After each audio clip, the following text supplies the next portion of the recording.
Yo, what's going on YouTube? It is your boy Raise1N here, or David, bringing you guys a commentary over an insane gameplay. It is a solo triple nuclear with 144 kills, non-lethals on the map Meltdown.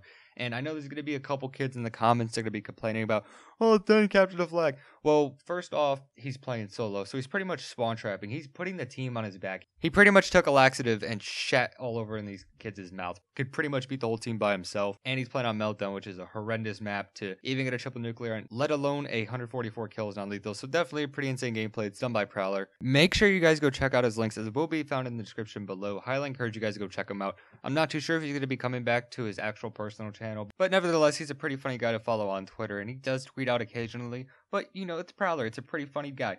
And if you guys do happen to enjoy this commentary as well, make sure you guys go check out my links. They will be in the description as well. But holy shit, look at the time, ladies and gentlemen. I've taken a full minute of your guys' time on this video actually explaining the gameplay and shouting out whoever got the gameplay, and including myself doing the commentary. Now, this is something that a generic commentator would do, which is actually going to be my commentary topic. Now, sure, I'm not the greatest commentator. I'm not the god commentator. I don't claim to be a good one. A lot of people like my commentaries, and they feel as if that I do some pretty good ones. So I feel as if I should give out some tips and actually let you guys know what I feel as if makes a bad commentary, because I can definitely tell you guys what does it. I used to do commentaries 2 years ago, and I gotta tell you, a lot has changed ever since then. So let's get right into it. The number one thing that I will let you guys know right now, and what other clan leaders think, is whenever somebody uses a potato headset / microphone and does a commentary with it and submits it as an RC, I gotta tell you, that's the worst way to get an immediate block and blacklisted from a channel immediately, because not only are you pretty much just selling yourself out, like you're not even gonna get a chance to actually join the clan, but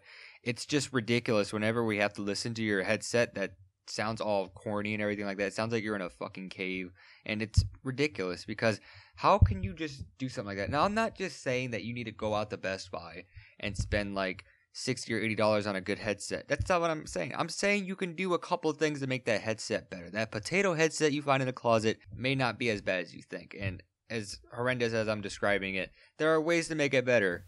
Now, whether or not you have a professional microphone or not, there are ways to actually make our commentaries a lot better than what it may actually be. So this is definitely going to appeal towards the potato headset / microphone users, because this is definitely going to make a huge difference. Now, sure, with the really good professional microphones, it's going to make a difference, but it's not going to be a significant difference. Like, you can tell the difference between when I'm talking to a toaster and then when I'm actually talking to a microphone, between a potato and an actual brand of a microphone. So a program that everybody likes to use is Audacity. It's basically an audio software that enables you to edit and crop out different recordings that you can do. So say, for instance, I feel as if that there's not enough low pitches in the commentary, I can set on the bass booster and put it onto a certain decibel, and I can actually measure it out towards it'll actually match the commentary.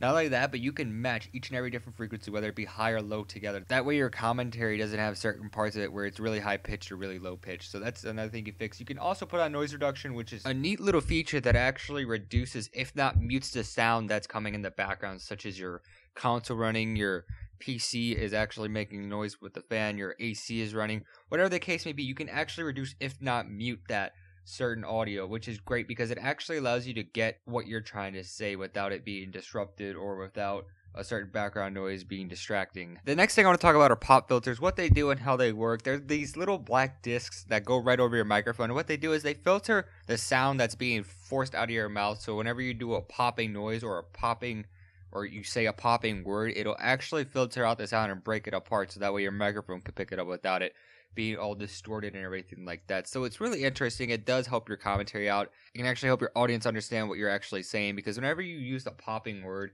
and it's just blasted all over your mic, it just distorts it all, and it just makes it unpleasant to hear. It's really loud, and it just rips the headphone users. Now, the last thing I want to talk about for generic commentators is to actually not use the word or because those two words are constantly used in commentaries, and hey, I might have used them in this one, but I guarantee you they're probably cropped out. And the reason for that is just because it just puts on a certain delay towards your commentary. It kind of puts you at that point where you're kind of stalling the time. And it's really annoying whenever people do it, because it just adds on to when you're spending a whole minute addressing the gameplay and whatever it may be. And it's absolutely ridiculous, because it's one of those little things that just takes like literally 2 seconds to crop out, but I guess you're too lazy or didn't notice to actually crop it out, which is kind of unfortunate. But hopefully you guys did enjoy this commentary. Hopefully you guys do use these tips because I see a lot of people do it on the daily, and I gotta tell you, I'm about to like go into their DMs and just make fun of them. But never mind that. Hopefully you guys did enjoy the video. If you guys can we drop a like? If we could break 130 likes, that'd be insane. Drop a comment if you guys missed me. I want to know if there are any fans out there. Make sure you guys go check out Prowler. His link will be in the description as well as mine. And I'll see you guys later. Peace.